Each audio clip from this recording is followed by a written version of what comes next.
गरीब आणि गरजू नागरिकांना अवघ्या 10 रुपयात जेवण उपलब्ध करून देण्यासाठी महाराष्ट्र शासनानं 2020 मध्ये शिवभोजन थाळी योजना सुरू केली. मात्र हीच शिवभोजन थाळी आता बंद पडते की काय अशी परिस्थिती निर्माण झाली आहे. मार्च महिन्यात 10 महिन्यांची थकीत बिलं अदा करण्यात आली होती. मात्र आता पुन्हा 4 महिन्यांची बिलं प्रलंबित आहेत. भांडवलाअभावी काही चालकांवर व्याजानं पैसे घेऊन हा व्यवसाय चालवण्याची वेळ आली आहे. धक्कादायक बाब म्हणजे शिवभोजन थाळीचं अनुदान न मिळाल्यानं अचलपूर येथील एका चालकानं आत्महत्या केल्याची घटना काही दिवसांपूर्वी समोर आली होती. राज्य सरकारकडून यासाठी 150 कोटी रुपयांची तरतूद करण्यात आल्याची माहिती आज पावसाळी अधिवेशनात देण्यात आली. मात्र शिवभोजन थाळीसाठी एकूण 216 कोटी रुपयांचा खर्च अपेक्षित आहे. त्यामुळे उर्वरित निधीची लवकरात लवकर तरतूद करावी अशी मागणी शिवसेना शिंदे गटाचे आमदार बच्चू कडू यांनी अधिवेशनात केली. आता व्यवस्था अशी आहे का भोजन देणाराच उपाशी राहत आहे. ज्यानं 10 रुपयात भोजन द्यायचं त्या मालकाला उपाशी राहण्याची वेळ जर येत असेल तर मग आता हा मोठा प्रश्न आहे सभापती महोदय. याच्यात आपण काय म्हटलंय उत्तरात सभापती महोदय का आपण 150 कोटीची तरतूद केली, निधी उपलब्ध आहे आणि खर्च 216 कोटी आहे. म्हणजे तुम्ही इकडे हमी देत असताना कागदावर मात्र वेगळ्या प्रकारचं उत्तर आपल्याकडे येतं आहे. आता खर्च 216 कोटी आणि तरतूद 150 कोटी. मग त्या 50 कोटीसाठी किती दिवस वाट पाहावं लागेल ते निश्चित झालं पाहिजे. कारण हा जो चालक मालक हा गरीब आहे. तो काही व्याज भट्ट्यावाला किंवा व्यापारी गिपारीच्या लाईनमधला नाही आहे. गरीब माणूस आहे. तुमचा आमचा कार्यकर्ता आहे.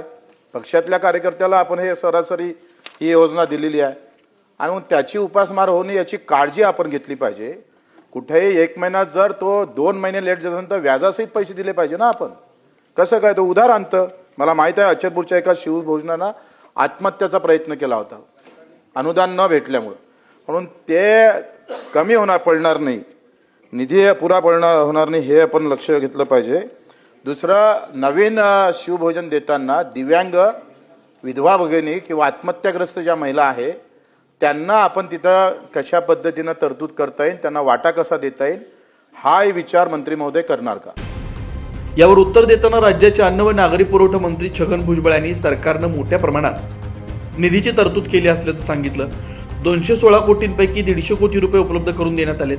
उर्वरित निधीची टप्प्याटप्प्यानं तरतूद करण्यात येणार असल्याचं त्यांनी स्पष्ट केलं. काही अडचण निर्माण झाली होती ते सगळे पैसे जे आहे मागच्या बजेटमध्ये देण्यात आले आणि आता पुढच्या बजेटसाठी पुढच्या वर्षासाठी जे आहेत जे पैसे आपल्याला लागणार आहेत 216 किंवा काही जास्त लागतील त्यातले 150 कोटी रुपये प्राप्त झालेले आहेत आपल्या बजेटद्वारे.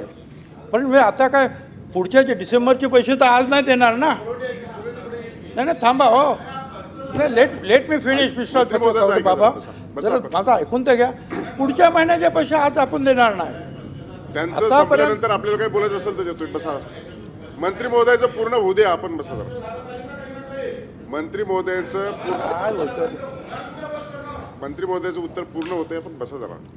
मी पुन्हा सांगितलं की आणि मी पहिल्या उत्तरामध्ये मी सुधारणा केली की या अंशतः खरं आहे की मागच्या वर्षामध्ये काही महिने पैसे मिळाले नाहीत त्यामुळे अडचण निर्माण झाली. हे मी सुधारित उत्तरामध्ये मुद्दाम लिहिलेलं आहे आणि मी तुम्हाला ते कबूल केलं. परंतु मागच्या बजेटमध्ये जे आहे मुख्यमंत्र्यांनी मागचे सगळे पैसे जे आहेत ते तर त्यांना दिलेच. अधिक पुढच्या वर्षासाठी 150 कोटीची जी आहे आता योजना करणार आणि आणखीन जे आहे पुढचे पैसे जे आहेत ते सुद्धा टप्प्याटप्प्या. कारण समजा ऑगस्टचे पैसे आहेत, सप्टेंबरचे पैसे आहेत ते आज तर आपण शिवभोजन केंद्र नाही देणार. त्यामुळे हे संपल्यानंतर जे आहेत पुढच्या पैशाची तजवीज करण्यात येईल. याच्यामध्ये काही सगळे पैसे एकदम मिळत नाहीत. वर्षाचे 260 कोटी रुपये आपल्याला मिळतील असं नाही. जे जे खर्च होत जातील त्याप्रमाणे आपण त्यांची मागणी आपण मांडतो आणि त्याची प्राप्ती करतो आपण. मात्र एकीकडं जागतिक स्तरावर युद्धजन्य परिस्थिती निर्माण झाली. वाढत्या महागाईच्या काळात शिवभोजन चालकांना अवघ्या 40 रुपयात थाळी उपलब्ध करून द्यावी लागते. मागील फेब्रुवारी महिन्यात राज्यभरातील शिवभोजन चालकांनी मोठ्या प्रमाणात आंदोलन केलं होतं. त्यानंतर त्यांना 9 ते 10 महिन्यांची थकीत बिलं अदा करण्यात आली. मात्र आजही 4 महिन्यांची बिलं प्रलंबित आहेत.